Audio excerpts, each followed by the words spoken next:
hashtag B1LessNews and hashtag CDC Whistleblower.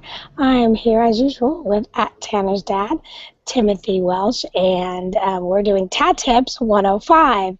And for anybody who is lucky enough to be listening to this episode, there are 105 of these, all designed to have Twitter be the optimal tool for getting the word out about hashtag CDC Whistleblower and killing all the bills in California.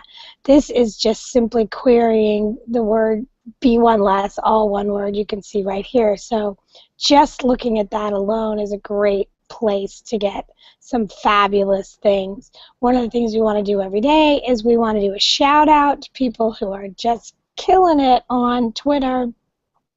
And we're going to do that with two people today. Kelly Fincher, who's HoloBionToware. We have to talk to her about fixing her Twitter handle, but she creates some amazing memes all the time, or finds amazing memes. And then we have Jennifer Binge, who's @Jennifer_Binge, who has been creating these amazing, or putting out these amazing memes. And let me just read this one. This is a Dr. Marcia Engel, who was the head of the New England Journal of Medicine. She's been on Frontline, and she's from Harvard Medical Center. And in 2009, she said, "It is no longer possible to believe much of the published clinical research or rely on medical guidelines, a conclusion I reached over my 2 decades as editor of the New England Journal of Medicine." And that's available at /no-longer-possible. This one right here looks like it's about herd immunity, and it's /herd immunity hoax, and it's always tinyurl.com/herd immunity hoax. And then this one right here I found really interesting. Again, this was Kelly retweeting Jennifer, and this is the fraud triangle. And the triangle of fraud is when opportunity meets motivation, there will be rationalization. And the CDC has virtually zero oversight, so there's opportunity. And the CDC was tasked by Big Pharma to increase vaccine rates for the good of the people. That's the rationalization, that it's actually a good thing. And then this is Dr. William Thompson from the CDC, who clarified how did we do what we did. And that's all available at hashtag CDC Whistleblower. So now let's go to Tim. You found this on the internet. What's going on here? Unmute yourself. I'm not sure. Can you read that title? What's that one? This one's from The Economist, so it's a national publication. And the tiny URL for this is /HowScienceGoesWrong, so you can find it and share it.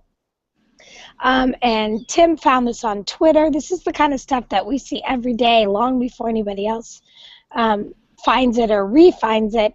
And it basically talks about how science is different than you might think because there's so much money involved. And it's just a really good article on that. And what I noticed was this right here with the perfect ballerina shoe, and she just looks like the perfect athlete and the perfect ballerina.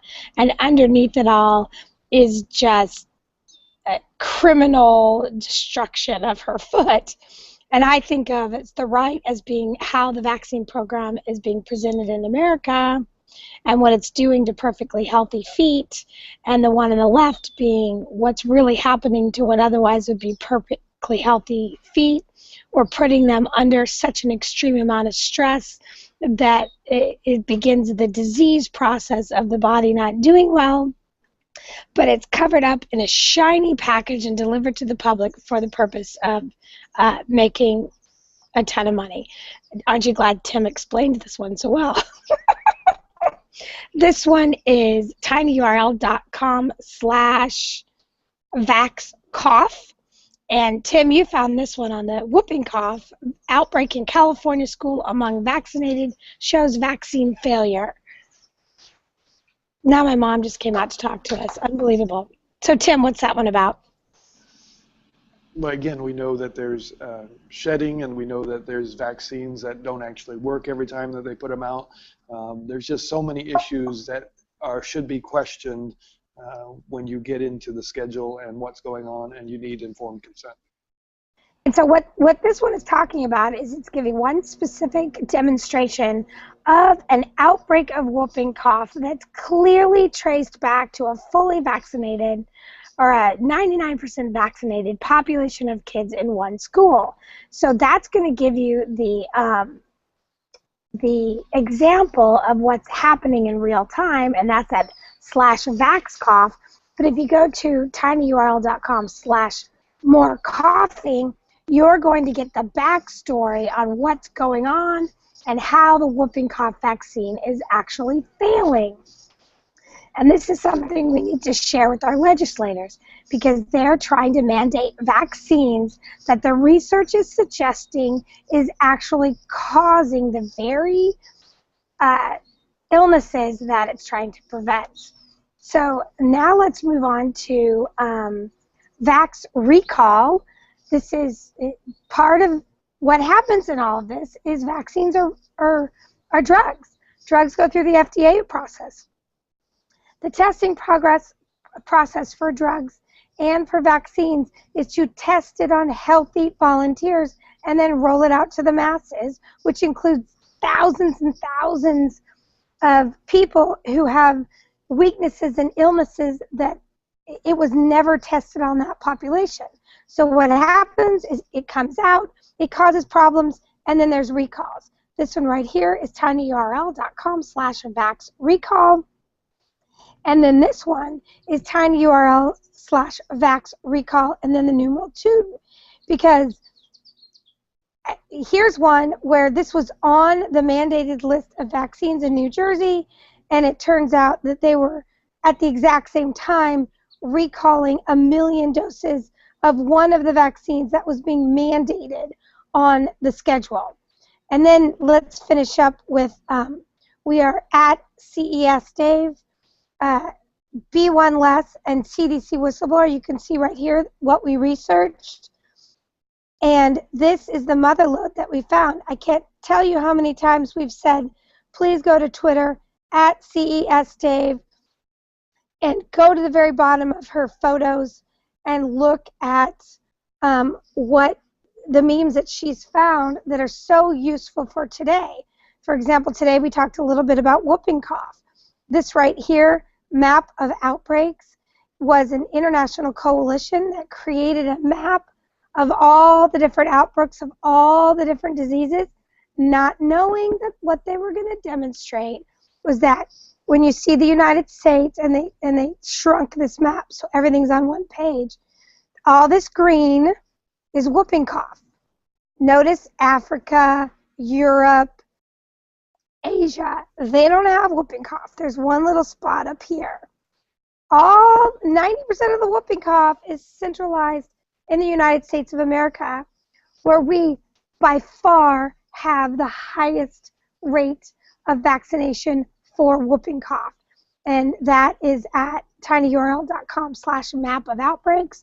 So when people start talking about these vaccine mandates, you need to take them, you need to lead them to the whooping cough, where you have tinyurl.com/morecoughing, and then you have the new one, which is tinyurl.com/vaxcough, which is the current outbreak that's 99% vaccinated, and then you can take them to /map of outbreaks and demonstrate that highest vaccine rate, highest level of outbreaks. Almost done here. Okay, so Tim, anything else you're noticing in this thread right here that you could just tweet all day long? Or did you have... I got a little bit of noise here, but basically, as we begin April Autism Awareness Month, I just want to start using the hashtag #LightItUpTrue, and then really stress action items as far as actually doing something to help families and to get this message across about no mandates and keep our freedom. So the biggest thing I would tell people right now is, number one, if you are in a state trying to kill your bills, stop creating new hashtags. If it's a hashtag that your legislators rolled out there, you need to populate it and hijack it, marrying it to hashtag CDC Whistleblower. But creating new hashtags dilutes your message and you start talking to each other and nobody else.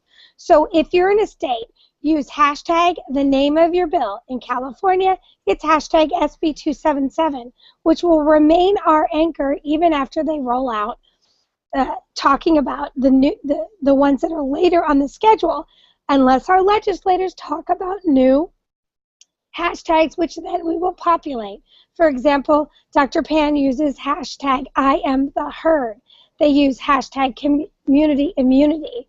Both of those are kind of floundering right now, so we're really focusing on hashtag SB277. But when you are in these other states, you need to anchor it with hashtag CDC whistleblower so that we can run with your tweets, and you need to anchor it with hashtag the name of the bill in your state. All these other hashtags is you talking to yourself. If you go to hashtag CDC whistleblower, B1 less, and at CES Dave, here's the motherload of links and tiny URLs and memes that you can have to retweet from. You can also do that by just going to at CES Dave to the very, very bottom of her memes and tweeting from there. We love you. We'll see you on Twitter, Tim. And you can do it from Google now. The fire hose is open and Twitter is live now. So we'll see you on Twitter. And hashtag dump Merck. That's Merck money. Okay, bye.